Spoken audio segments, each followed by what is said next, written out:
Mesdames, Messieurs, bonsoir. Chers amis, mes sœurs, mes frères, bonsoir. Merci de vous être libérés pour participer à cette soirée. On intitule ce cycle de conférences et de rencontres que nous faisons Enjeux et perspectives. Et comme le nom l'indique bien, on considère qu'il y a enjeux sur les sujets que nous abordons et qu'il faut essayer de leur donner une certaine perspective. Alors, ce soir, nous allons parler de laïcité. Comme nous le savons tous, la loi de 1905 a 120 ans cette année, plus exactement elle les aura au mois de décembre. Et ces lois de séparation des églises et de l'État sont fondatrices, en quelque sorte, du pacte républicain tel qu'il est appliqué dans notre pays depuis maintenant un peu plus d'un siècle. La République, bien sûr, première version s'est constituée en 1792, mais c'est vraiment consolidé en 1879 avec la majorité républicaine issue des élections qui ont fait battre les candidats de MacMahon, et ensuite c'est pendant une trentaine d'années que les institutions républicaines se sont consolidées. Les francs-maçons ont participé, bien entendu, à tous ces débats, qu'ils aient été à l'époque au Grand Orient, qu'ils aient été à la Grande Loge de France, qu'ils aient été à la Fédération française du droit humain, bien naturellement. Et puis le hasard des choses fait que le 2 avril, c'est l'anniversaire aussi de la naissance de Gustave Mesureur. Gustave Mesureur, qui était justement grand maître de la Grande Loge de France au moment de la loi de 1905, qui a été un député fondateur du Parti radical, dont il a été le premier président en 1900. Alors, bon anniversaire, Gustave. Nous avons souhaité aborder cette question de la laïcité sous l'angle liberté, et c'est pourquoi nous avons demandé à Valentine Zuber, j'y reviendrai, de venir nous parler ce soir et échanger avec vous. La manière dont nous avons voulu ici à la Grande Loge de France approcher ces 120 ans de la loi de 1905, c'est justement sous l'angle de la liberté, de l'égalité, de la fraternité. Et la première rencontre que nous avons faite au mois de février était avec des responsables religieux, puisqu'au mois de février, nous avons accueilli ici même Abdenour Bidar, qui est philosophe musulman bien connu, rabbin Yann Boissière, de judaïsme en mouvement, le père franciscain Benoît Dubigeon et le pasteur Jean-Marie de Bourquenay, justement sur cette question de la liberté de penser, la liberté de croire différemment, vivre ensemble, être frère, évidemment être frère, c'est quelque chose qui nous parle beaucoup. Et donc l'idée n'est pas de sortir une doctrine de la Grande Loge de France sur la laïcité, l'idée c'est de susciter la réflexion de chacun de nos membres et la réflexion, j'espère, de chacun d'entre vous pour un peu plus de discernement dans le tohu-bohu qui peut exister sur ces notions. Donc, nous vous demandons pas d'approuver telle ou telle option, mais d'écouter, de réfléchir, d'échanger dans la tolérance et la fraternité. Donc, ce soir, nous aurons d'abord Denis Moscovici, qui est le délégué de la Grande Loge de France à la laïcité, qui a été nommé par notre grand maître Thierry Zaveroni, puis ensuite Valentine Zuber, pour laquelle vous venez ce soir, qui est une historienne des religions, qui est présidente de la Vigie de la laïcité, qui est directrice de recherche à l'École pratique des hautes études. Ensuite, nous échangerons avec vous et elle. Et puis, enfin, notre très respectable grand maître Thierry Zaveroni dira quelques mots de conclusion, je n'ose pas dire d'envol, pour que nous repartions avec des idées qui nous élèvent. Et puis nous avons le plaisir d'avoir parmi nous, et l'honneur d'avoir parmi nous ce soir Monsieur Jacques Toubon, ancien ministre, ancien défenseur des droits, et vraiment c'est une... Alors je sais bien que vous venez pour Valentine Zuber et pas pour la Grande Loge de France, Monsieur le ministre, mais c'est quand même une grande joie de vous avoir ici et une grande satisfaction que vous participiez par votre présence à cette soirée, et au nom du grand maître qui vous le redira sans doute tout à l'heure, je vous remercie du fond du cœur. Sans plus attendre, Denis, je te laisse la parole.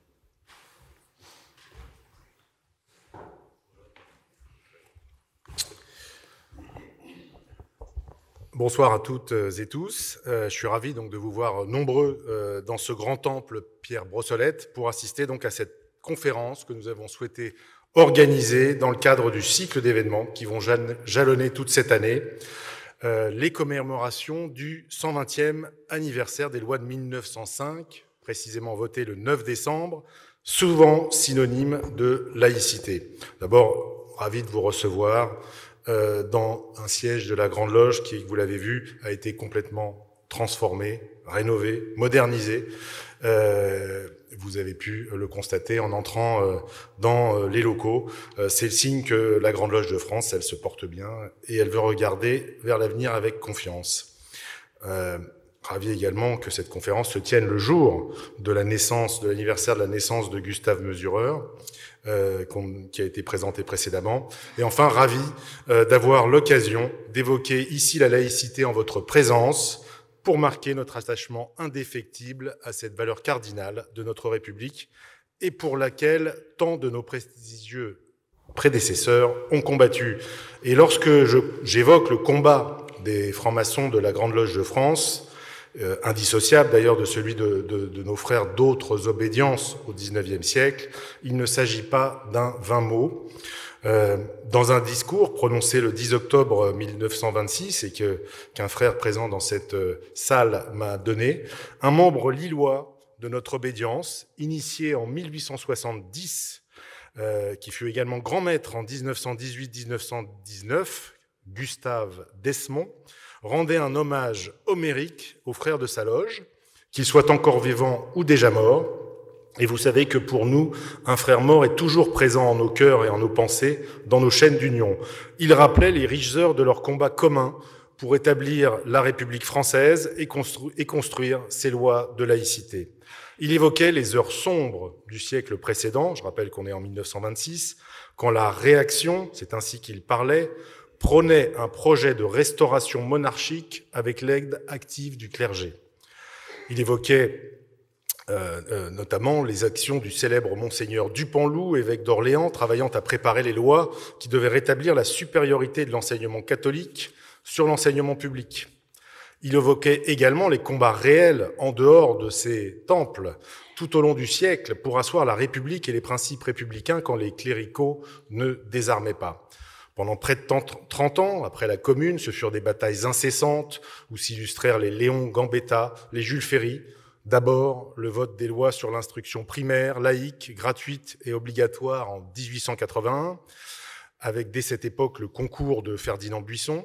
Il fallait aussi se battre pendant les heures sombres de l'ascension du général Boulanger, qui gagnait des voix dans les villes comme dans les campagnes, jusqu'à sa fuite lâche alors qu'il était menacé d'arrestation. Bien sûr, les francs-maçons s'engagèrent du bon côté pendant l'affaire Dreyfus et soutinrent le capitaine jusqu'à sa grâce et sa réhabilitation, encore une fois contre les militaires, les cléricaux et les tendances antisémites qui se manifestèrent alors.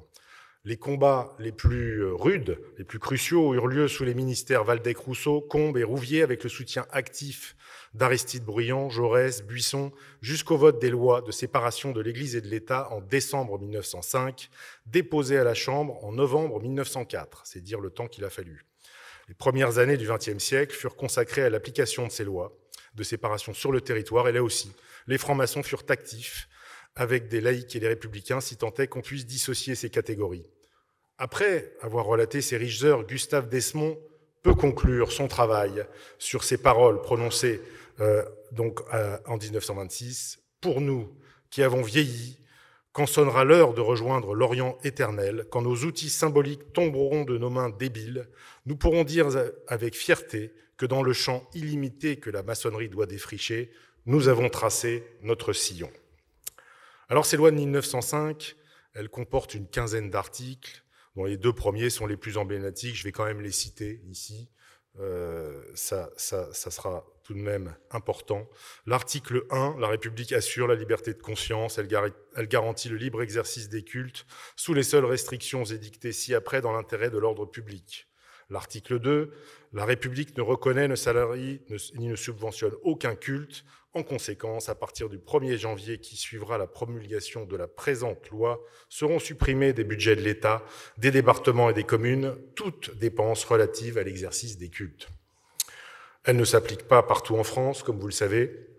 L'Alsace-Moselle ayant encore un droit des cultes issus du Concordat élaboré sous Napoléon. En Guyane, d'autres textes règlent le statut des cultes. À Mayotte, en Nouvelle-Calédonie, en Polynésie, à Wallis et Futuna, ce sont des décrets-lois dits Mandel de 1939 qui s'appliquent localement.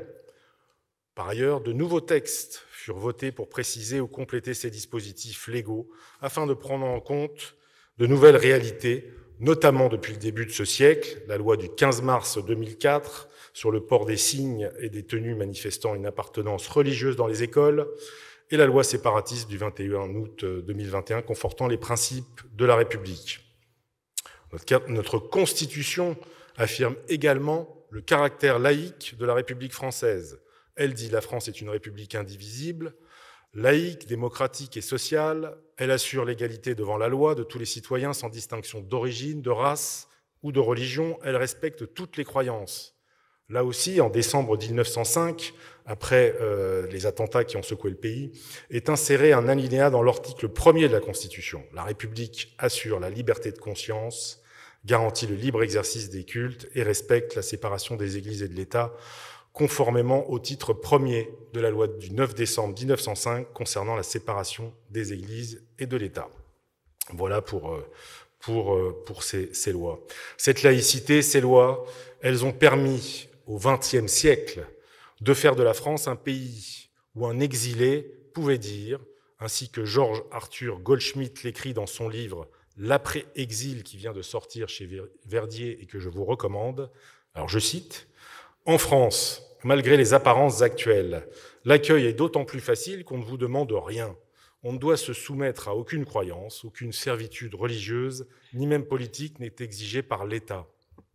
Payer des impôts et se comporter correctement sont les règles de base de la République laïque. » Ça semble aller de soi. Il en sait quelque chose pour avoir quitté l'Allemagne à l'initiative de ses parents et avoir été accueilli en France en 1939. Mes parents, mes grands-parents ont également eu à connaître ce genre d'exil.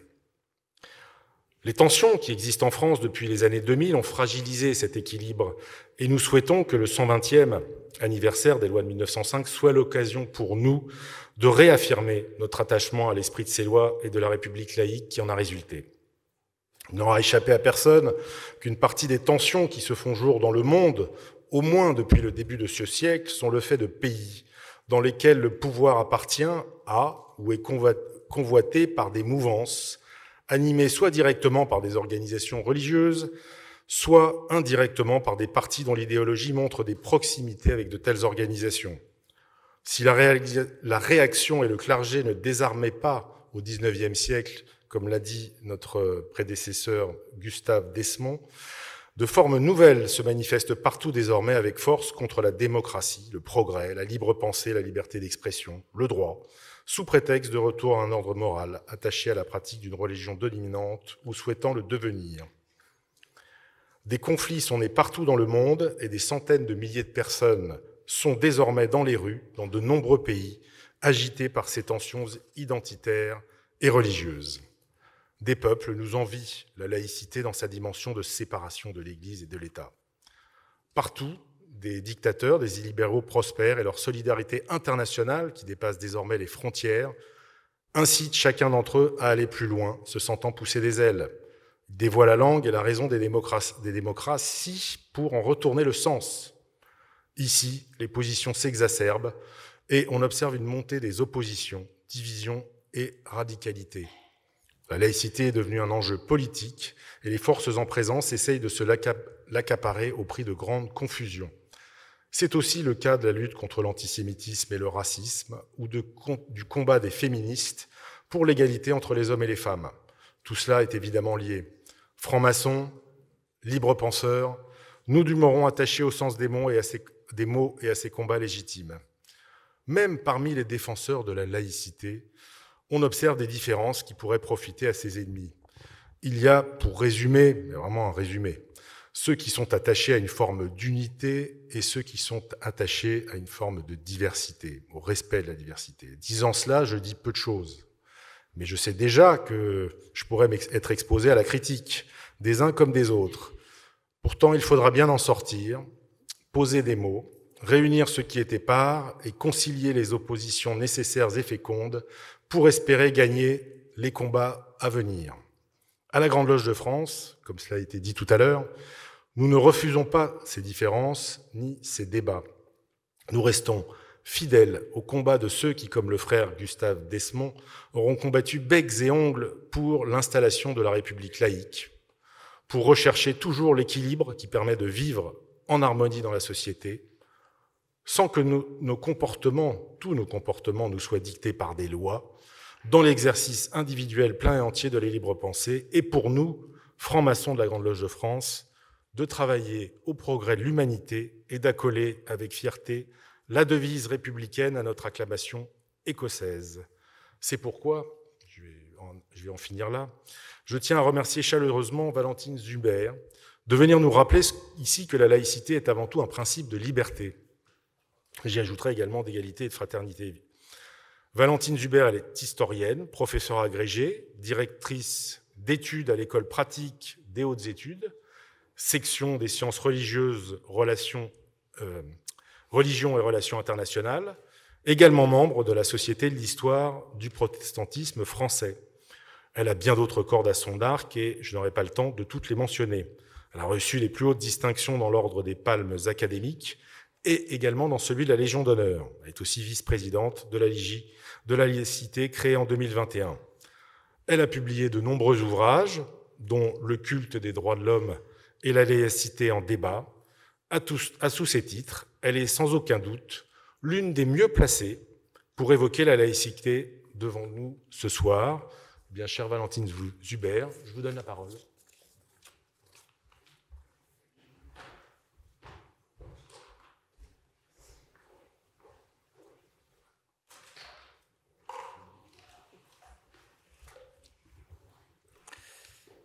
Je vais essayer de coincer ça.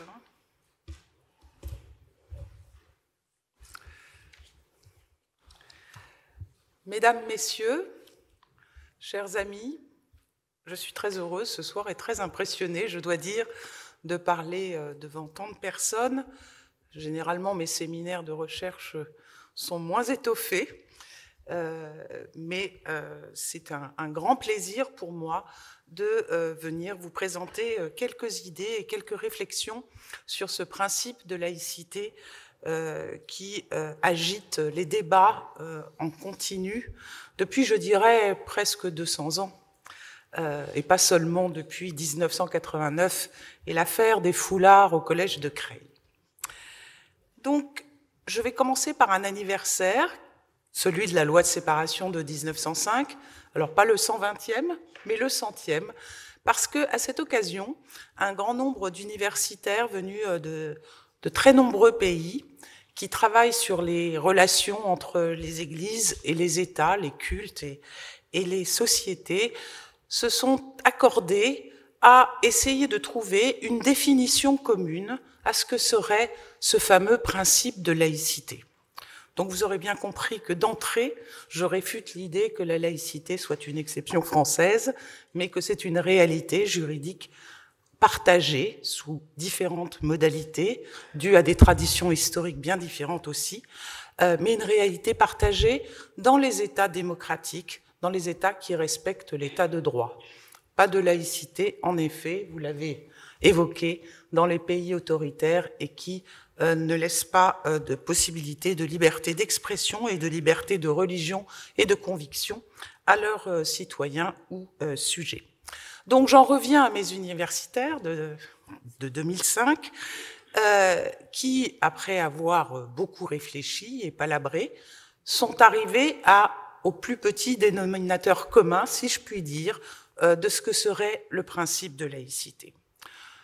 Il doit répondre, selon eux, à 3 critères absolument indispensables et complémentaires. Le premier, vous l'avez déjà entendu à travers la lecture de l'article 1 de la loi de séparation des Églises et de l'État, c'est le respect par l'État de la liberté de conscience et de la liberté d'expression de cette conscience, de cette conviction, dans l'espace public. Deuxième critère, là aussi reconnu par tous ces universitaires, la nécessité de bien reconnaître à l'État son autonomie vis-à-vis de toute norme religieuse ou philosophique particulière. Donc, autonomie de l'État. Enfin, le troisième critère, qui n'est peut-être pas assez rappelé en France, je trouve, en tout cas ces derniers temps, le troisième critère, c'est la non-discrimination des personnes en raison de leur appartenance religieuse ou convictionnelle.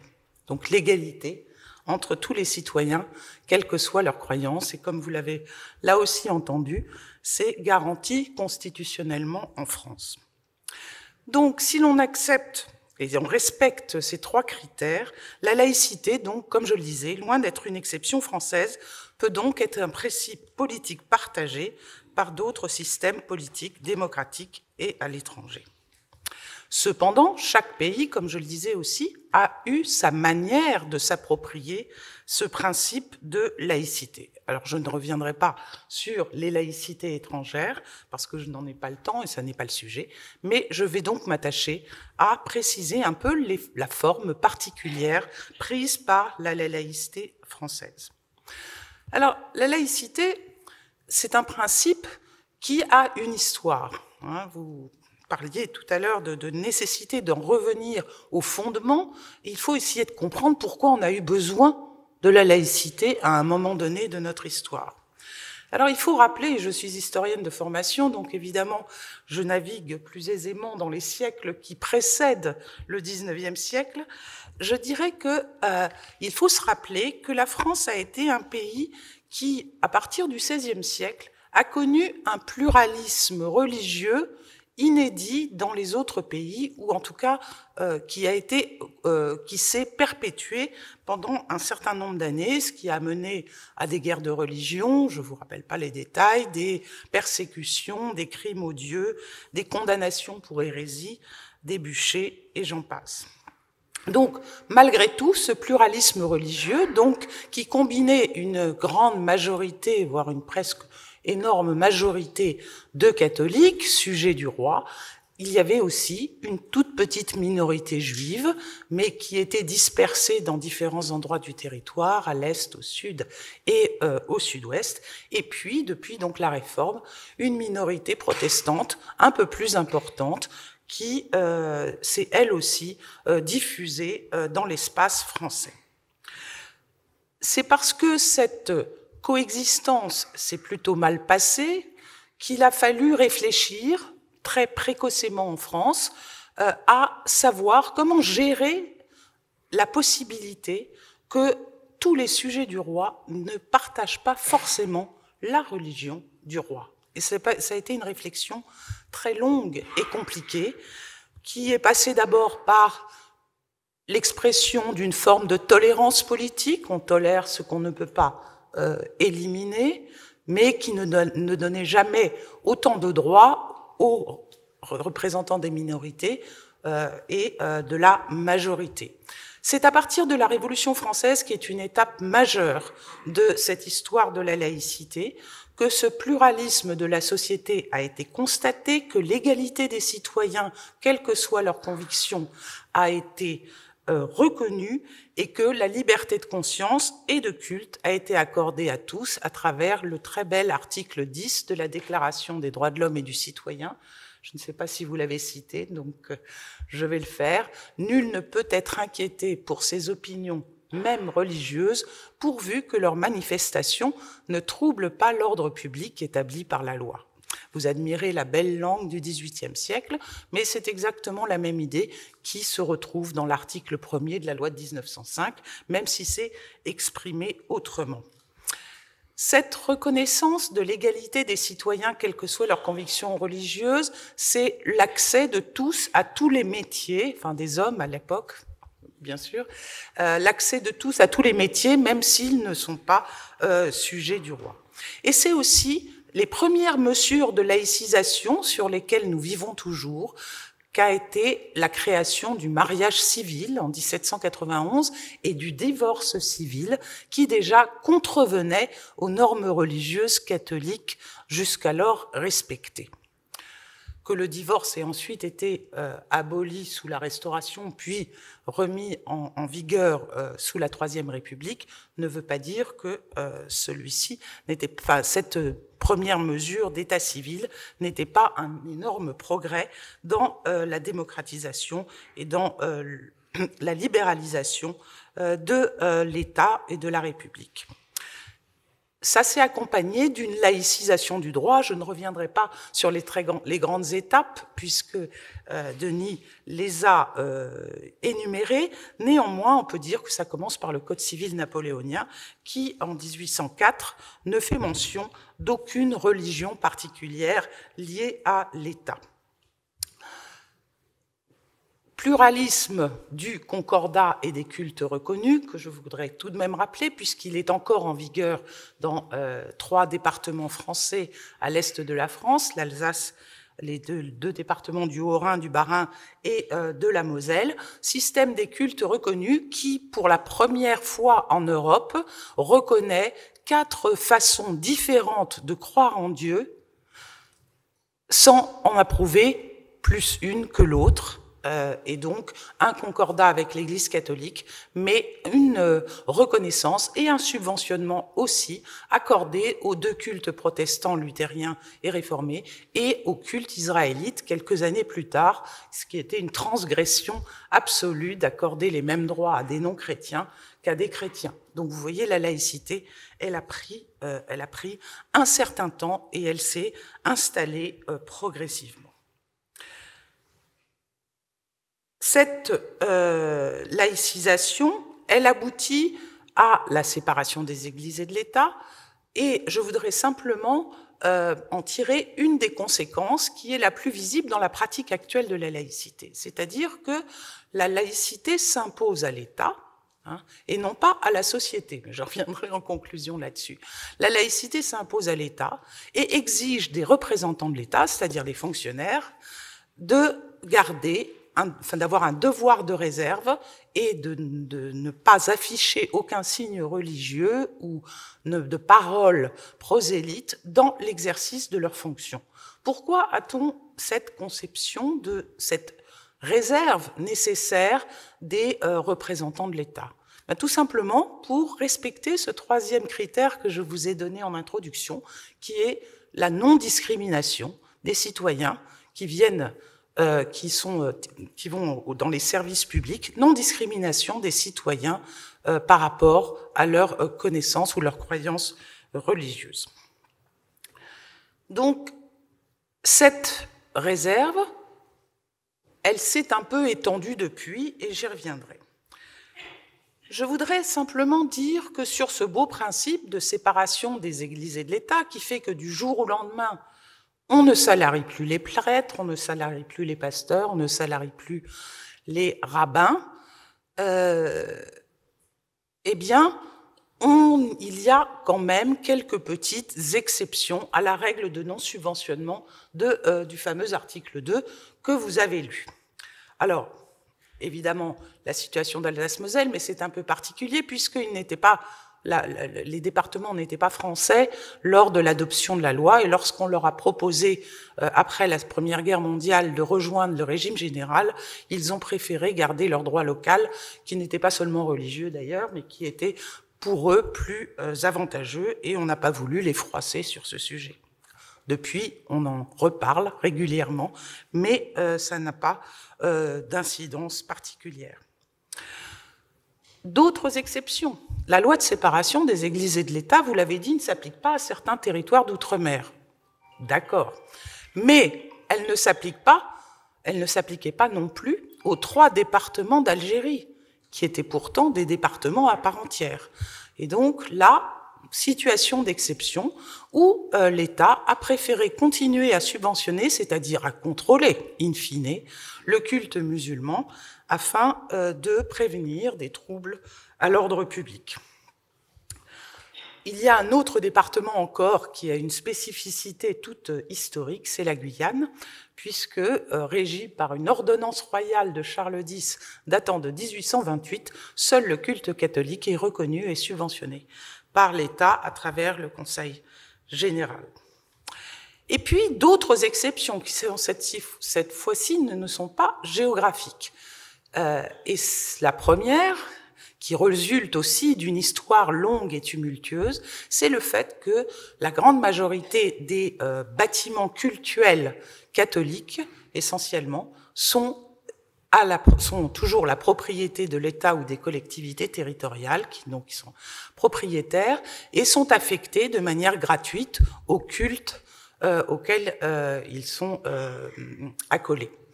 Et donc là, vous avez peut-être une entorse, malgré tout, à la règle de non-subventionnement, parce que ça représente évidemment une charge très forte, à la fois pour l'État, on l'a vu avec la restauration de la cathédrale Notre-Dame, mais c'est encore plus vrai dans les petites communes où la restauration d'un clocher, des réparations de toiture peuvent gréver très gravement le budget communal. Et puis, enfin, dernière exception, et il n'y a pas que celle-ci, puisque je viens d'en connaître une nouvelle qui m'a d'ailleurs un petit peu étonnée. Dernière exception, c'est le subventionnement de l'école privée à majorité confessionnelle. Je vous rappelle que les écoles sous contrat d'association de l'État, datant de la loi de Michel Debré de 1959, sont à 95% des écoles catholiques. Et donc là, nous avons un financement public, alors qui ne s'appelle pas subvention, sinon on serait pas dans les clous avec la loi de 1905, mais néanmoins, il y a un transfert d'argent, alors bon, qu'on l'appelle comme on veuille, qui est assez important. Donc, il faut bien voir, vous voyez qu'il y a des principes, la séparation, et puis la séparation juridique, et puis des applications qui se sont perpétuées ou qui se sont créées au fur et à mesure des besoins et des décisions politiques. Donc, il est difficile, si vous voulez, de faire du principe de laïcité une seule et même chose qui aurait la même signification partout et en tout temps. Alors, je voudrais revenir sur la manière aussi, là, on a vu les lois, on a vu le cadrage juridique, mais en fait, la laïcité, c'est pas seulement un cadrage juridique. La laïcité, c'est dans les têtes, c'est dans les cœurs, et il y a différentes conceptions personnelles, partagées, philosophiques de la laïcité, et c'est celle qui se confronte encore actuellement sous notre République.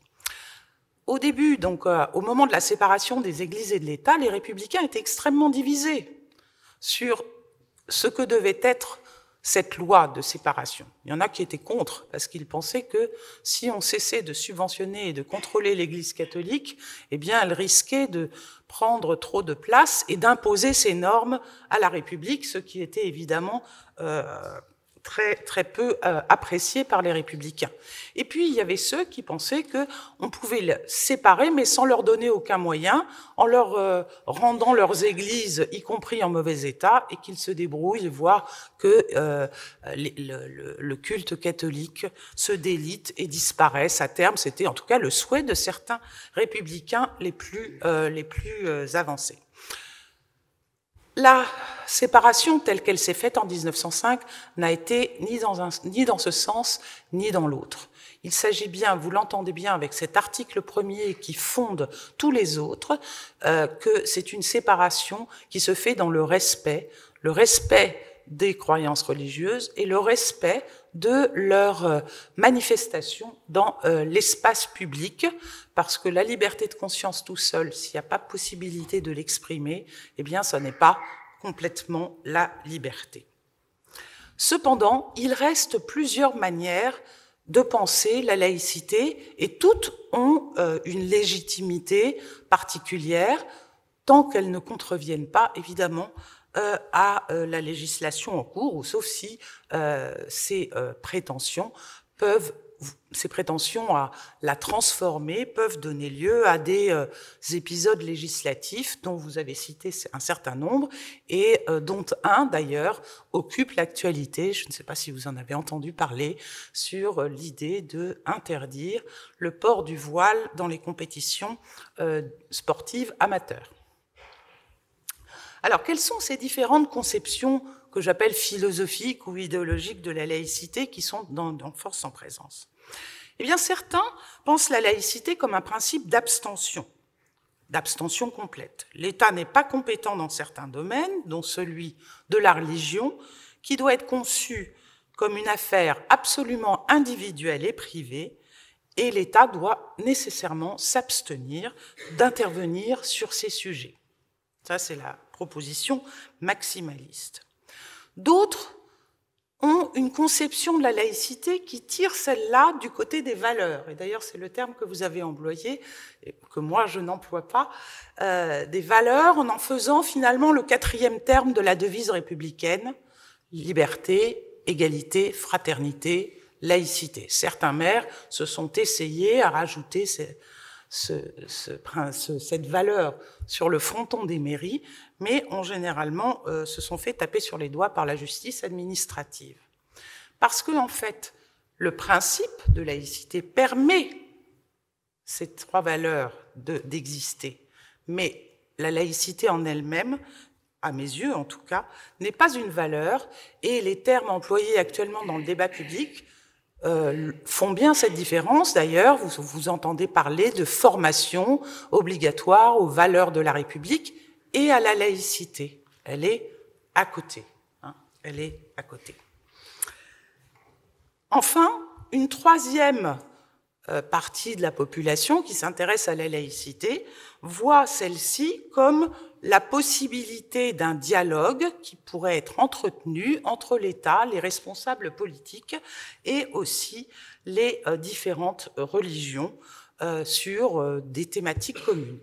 Alors, on le voit, par exemple, dans le Comité national d'éthique, où c'est pas des représentants, c'est pas forcément des clercs des différentes religions présentes en France, mais des représentants de tendances qui, là aussi, ont une voix consultative et sont interrogés sur les grands dossiers éthiques qui intéressent la République.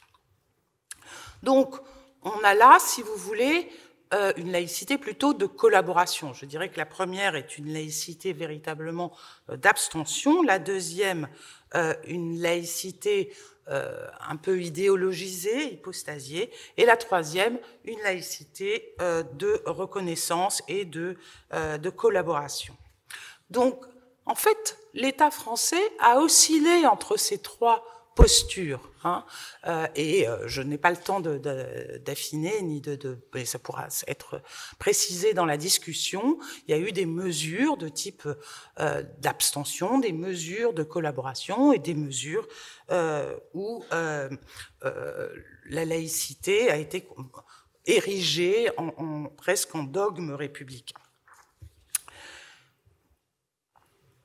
Je voudrais maintenant aborder, je me reste quelques temps, une deuxième partie qui insisterait plutôt et qui vous mettrait à l'écoute des défis actuellement rencontrés par ce principe de laïcité.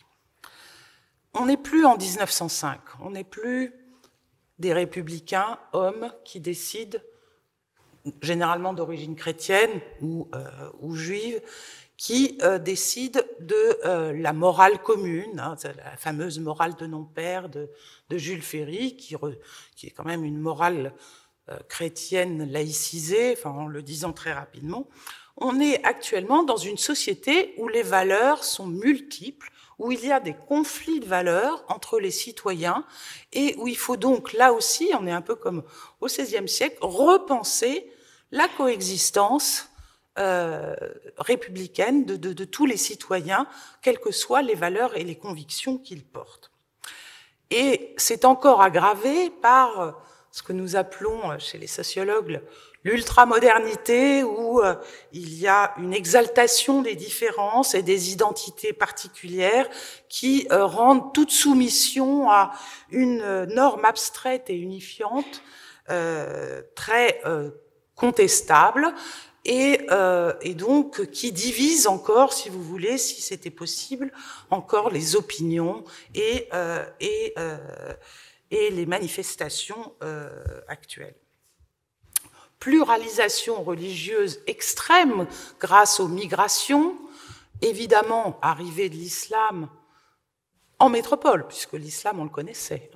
L'empire colonial français d'ailleurs se targuait d'être un empire musulman, donc on connaissait l'islam, mais arrivée de populations musulmanes massivement dans les années 60, 70, 80, regroupement familial, et aussi, on oublie trop souvent, nouveaux mouvements religieux qui fleurissent après mai 68 et qui posent ce problème dont on parle plus trop actuellement, qui est aussi un problème étatique, qui est le problème des sectes, enfin ce qu'on appelle les sectes ou des mouvements religieux un peu enthousiastes qui pourraient causer des troubles sérieux à l'ordre public.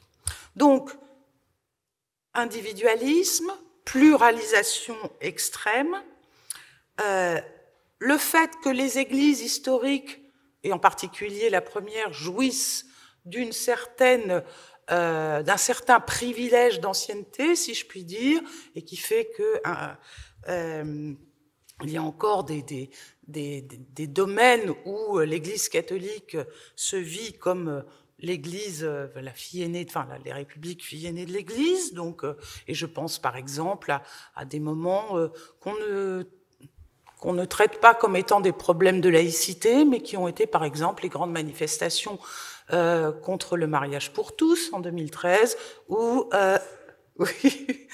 les jours fériés bien sûr, qui sont à moitié d'origine religieuse catholique et à moitié laïque. Et puis je vous rappelle aussi d'autres débats comme la procréation médicalement assistée aux couples de femmes. Voilà, toutes ces questions qui ont lien à la morale sexuelle et reproductive, depuis l'autorisation de la pilule en 1967 et le droit à l'avortement en 1975, on est là bien dans une émancipation, dans une laïcisation du droit et des droits, qui fait fi des normes religieuses catholiques. Donc, on a là aussi des questions de laïcité. Enfin, dernier problème qu'il ne faut pas éluder, c'est la séquence, peut-être pas complètement terminée, des attentats terroristes à motivation religieuse. On commence en 1995, dans mon souvenir, mais peut-être est-ce avant. Encore, je pense qu'avant, c'était plutôt du terrorisme politique. Genre action directe, etc. Donc les attentats terroristes à motivation religieuse jusqu'en 2015 et encore après, qui a profondément traumatisé les Français et qui ont amené finalement beaucoup de personnes à faire un amalgame et faire quelque chose, faire une sorte d'équation très rapide mais dangereuse pour nos concitoyens musulmans, qui est que l'islamisme égale terrorisme égale islam. Et donc, on est là, évidemment, dans quelque chose qui est compliqué et qu'il s'agit inlassablement de répéter. Il n'y a pas d'équation directe entre la religion et le terrorisme à motivation religieuse. Je ne reviendrai pas sur les projets, sur les lois qui ont été votées, elles ont été citées. Je rajouterai quand même que toutes ces lois ont été motivées par le fait religieux musulman, même si elles n'ont jamais pris, évidemment, puisqu'elles devaient être générales, dans leur intitulé, le nom, ils n'ont jamais été visés directement. Mais la loi du 15 mars 2004, elle est connue d'abord comme la loi sur le foulard. La loi du 10 octobre 2010, elle est connue comme étant la loi sur la burqa. La loi du 24 août 2021, elle est connue comme étant la loi sur le séparatisme, entre guillemets, musulman.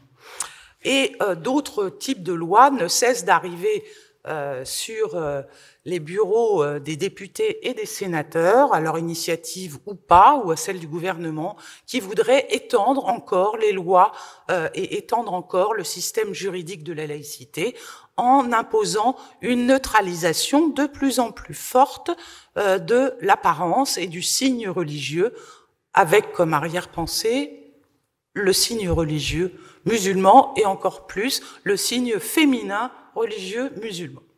Ce qui pose un certain nombre de problèmes en matière de respect de la non-discrimination par l'État.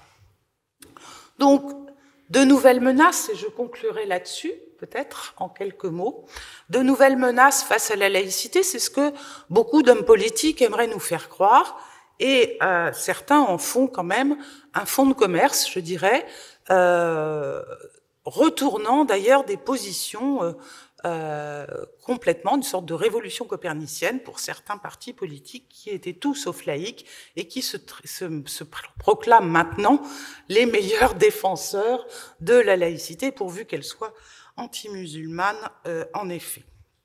Donc, les menaces envers la laïcité, elles ne sont pas forcément là où on dit qu'elles sont.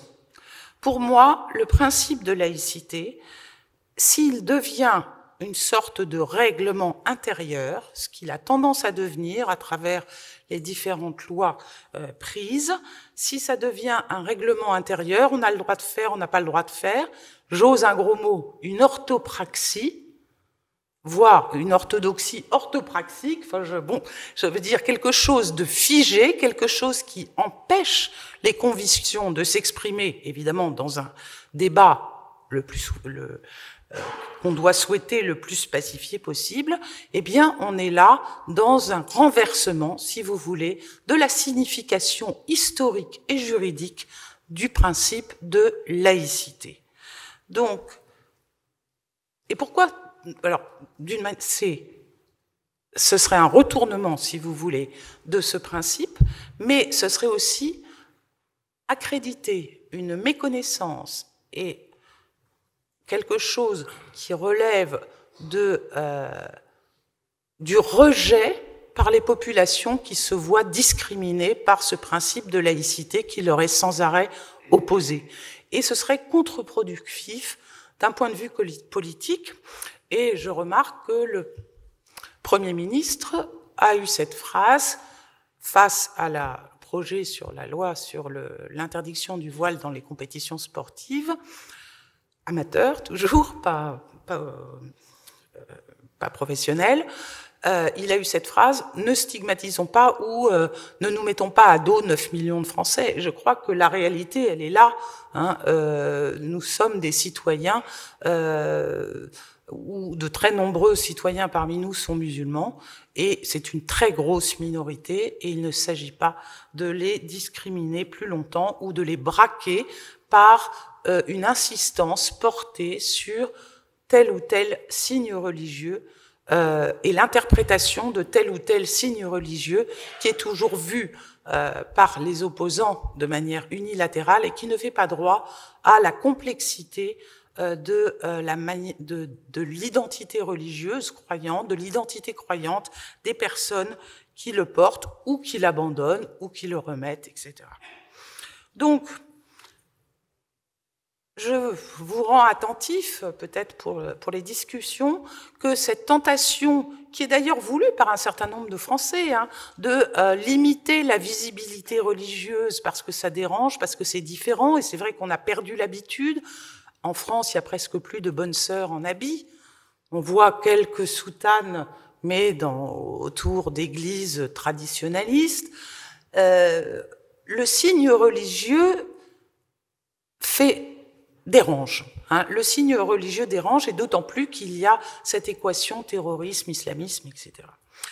Donc, je veux simplement vous mettre en garde à ce qu'une trop grande neutralisation de la société, par neutralisation visuelle, neutralisation du vêtement, neutralisation de la manière dont on se présente les uns aux autres avec nos différentes identités, une trop grande neutralisation pourrait amener à une trop grande uniformisation, excusez-moi, et être le signe finalement d'un déclin du débat démocratique.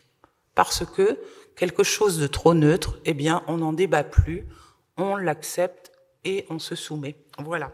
Donc, je le rappelle, c'est bien l'État qui doit être laïque et qui a des missions en cette manière, et pas la société à l'être, même si le débat porte actuellement plutôt sur ce thème. Je vous remercie. Merci. Je vous donne le micro. Merci. Oui, ça m'est inspiré une question par la fin de nos débats.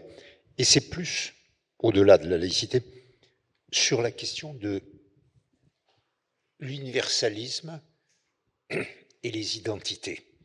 Je crois qu'on est, là je parle société, dans un développement indiscutable des identités qui est de toutes les identités, n'importe lesquelles, y compris les plus fantasmagoriques ou les plus pénalement répréhensibles, et facilitées en particulier par les nouvelles technologies qui font qu'on peut, par les réseaux, de manière possible.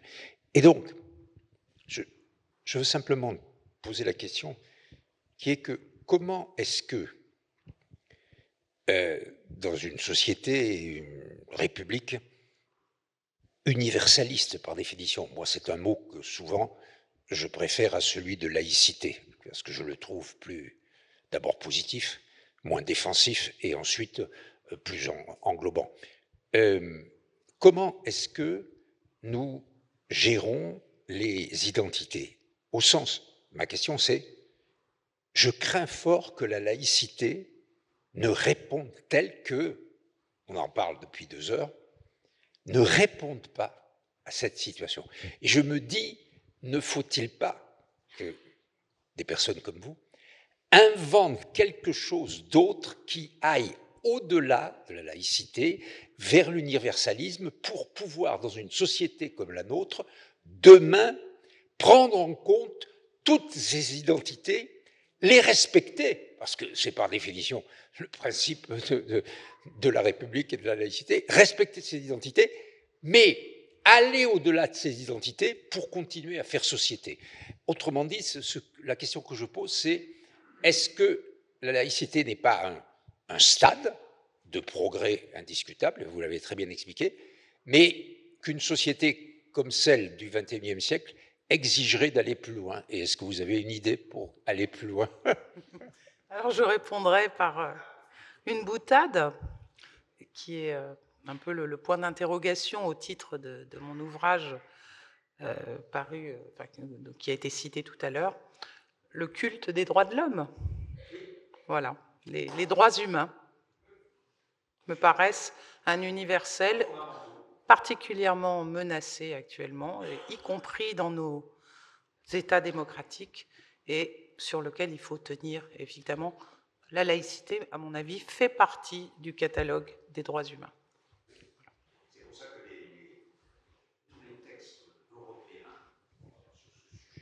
sur ce sujet internationaux ou onusiens sont extrêmement importants. Il faut absolument les mettre en œuvre. C'est la Convention européenne des droits de l'homme, c'est la base de ce que, notamment, vous venez de dire. Je vous remercie. Et je dirais que trop souvent, on a fait un peu de la morale avec les droits de l'homme, et ce n'est pas de la morale, c'est des droits de chacun. Voilà, et c'est ça qu'il faut mettre en avant. Merci beaucoup, Valentine Jubert.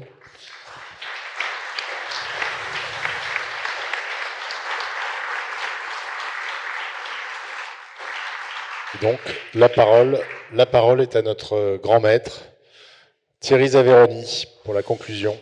Merci. Monsieur le ministre, cher Jacques Toubon, Madame Valentine Jubert, mes très chères sœurs, mes très chers frères, mesdames et messieurs, chers amis, c'est avec une certaine émotion et une profonde gratitude que je vous remercie pour votre présence nombreuse et attentive dans ce grand temple Pierre Brossolette. Votre écoute a honoré non seulement l'oratrice de ce soir, Madame Valentine Zuber, mais aussi l'idéal républicain et initiatique auquel nous sommes, à la Grande Loge de France, profondément attachés. La laïcité, principe fondamental de notre République, n'est pas un mot figé. Elle est une respiration, un principe vivant, un équilibre entre liberté individuelle et harmonie collective. Elle garantit à chacun, croyant, non-croyant, agnostique ou indifférent, le droit imprescriptible à la liberté de conscience, à la libre pensée, à l'expression de ses convictions, pourvu que ce soit, et que soit respecté en tout cas, l'ordre public. Cette laïcité qui sépare l'État des cultes et l'espace commun dans lequel peut s'épanouir le pluralisme, à l'abri des dogmes, loin des assignations identitaires. Mais ce que la République affirme en droit, la franc-maçonnerie de tradition le cultive comme un chemin initiatique. À la Grande Loge de France, liberté, égalité, fraternité ne sont pas de simples mots gravés sur un fronton. Ce sont des exigences intérieures, des leviers de transformation.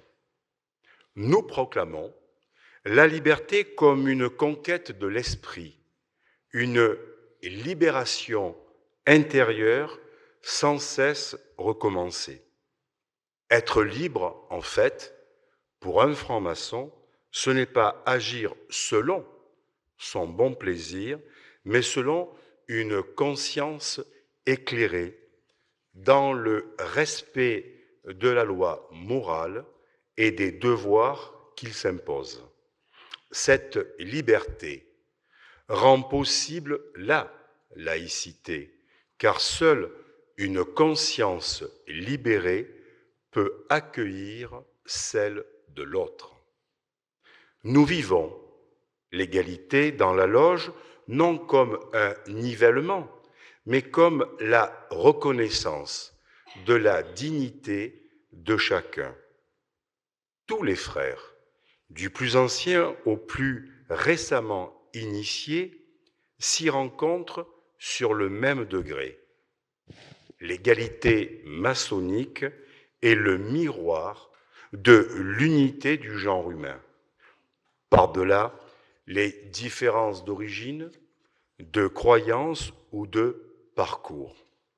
Elle est, au fond, fondement de la neutralité bienveillante que requiert la laïcité. Nous cultivons la fraternité comme un lien vivant, nourri d'écoute, de respect et de bienveillance. Elle ne se limite pas au cadre rituel, mais irrigue notre manière d'être au monde. Et c'est cette fraternité agissante, généreuse et discrète qui rend possible le dialogue des convictions et l'accueil de l'autre dans toute sa différence. Ces trois mots, liberté, égalité, fraternité, forment un équilibre subtil, une triade dynamique. Ils donnent à la laïcité son souffle et sa chair, car la laïcité, ce n'est pas une opinion parmi d'autres, elle est le principe qui les rend toutes possibles dans un cadre pacifiste et juste. À la Grande Loge de France, point d'athéisme militant, point de théocratie déguisée. Nous laissons à chacun le soin de sa quête et le silence de son mystère. La laïcité, chez nous, est la condition de la fraternité. Elle autorise donc le dialogue parce qu'elle protège l'altérité. Elle rend possible donc la rencontre parce qu'elle empêche la domination. La laïcité, ce n'est pas nier le sacré, c'est refuser qu'il soit imposé. Ce n'est pas effacer les croyances, c'est leur permettre d'exister dans la liberté, à l'abri de toute, et je dis bien de toute pression. Fidèle à l'enseignement de ses anciens, et en particulier au combat de ses grands maîtres du début du XXe siècle, tels Gustave Mesurer, dont on a évoqué l'anniversaire il y a quelques minutes, entre autres, qui porta haut le flambeau des valeurs républicaines, la Grande Loge de France demeure vigie et servante de ce principe de liberté. Je tiens donc à remercier une fois encore Madame Valentine Zuber pour la clarté et la profondeur de son propos. Monsieur Jacques Toubon pour sa présence, elle le sait, il est ici chez lui. Dominique Lauzet, premier grand maître adjoint, ainsi que Denis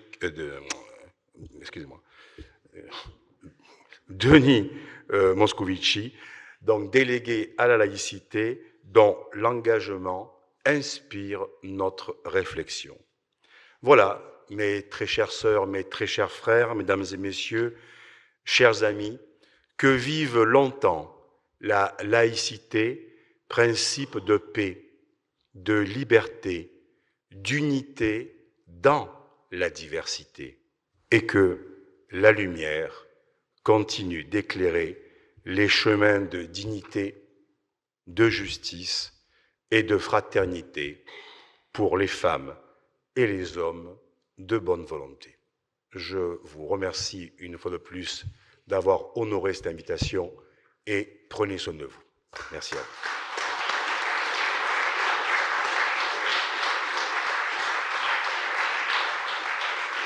Et je voudrais, en témoignage de notre profonde gratitude, remettre à Valentine, je me permets d'appeler Valentine, donc le beau livre, le livre-objet de la Grande Loge de France, qui reprend 3 siècles d'histoire, où effectivement le triptyque qui se confond avec la devise de la République, bien sûr, est fait état dans cet ouvrage.